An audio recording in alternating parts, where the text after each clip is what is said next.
Vinicius রদ্রিগোদের ১৮০ minute আটকে রাখা অসম্ভব। সাম্প্রতিক সময়ে এমন মন্তব্য করেন ম্যানচেস্টার সিটির কোচ পেপ গার্দিওলা।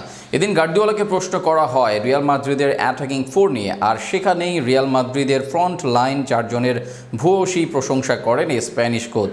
আর সেখানে ছিল ব্রাজিলের ভিনিসিয়াস ও রদ্রিগোর নাম।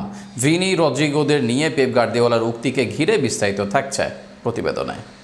শাহরুখ খানের মতো করে কার্লো আনচেলত্তিকে রদ্রিগো বলতেই পারে মেহুনা। প্রতিপক্ষ ম্যানচেস্টার সিটি কার্লোর ভ্রুকে আরও জাগাতে পারে, কপালকে আরও কুঁচকে দিতে পারে, তবে সেখানে তিনি সমাধান খুঁজতে পারেন রদ্রিগোর কাছে।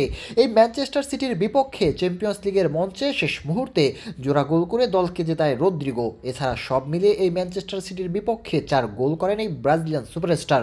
এই ম্যাচেও তাই কোচের তুরুপের তাস হতে পারেন এই ব্রাজিলিয়ান তারকা। তবে শুধু রদ্রিগো নয়, এমবাপ্পে, ভিনিসিয়াস, বেলিংহামরা আছেন রিয়াল মাদ্রিদের আক্রমণ ভাগে। তাদেরকে নিয়ে শক্তিশালী দল নিয়েই মাঠে নামবে রিয়াল মাদ্রিদ। সে আক্রমণ ভাগকে কিভাবে সামলাবে ম্যানচেস্টার সিটি, সেই প্রশ্ন করা হয় ম্যানচেস্টার সিটির কোচ পেপ জোসেফ গার্দিওলার কাছে। আর সেখানেই এইসব খেলোয়াড়দের থামানো অসম্ভব বলে মনে করেন পেপ গার্দিওলা।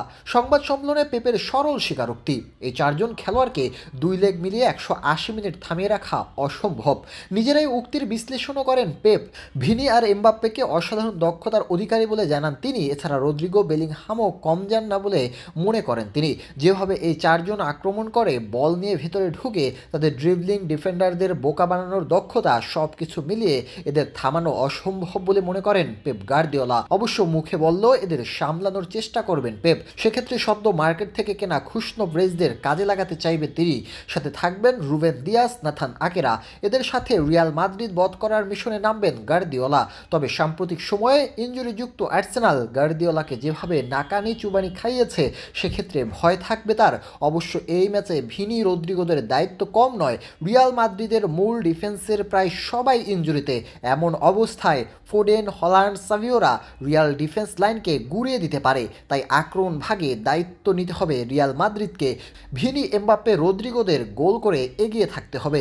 এবার দেখা যাক পেপের কথার কতটা মূল্যায়ন করতে পারে তার শিষ্যরা।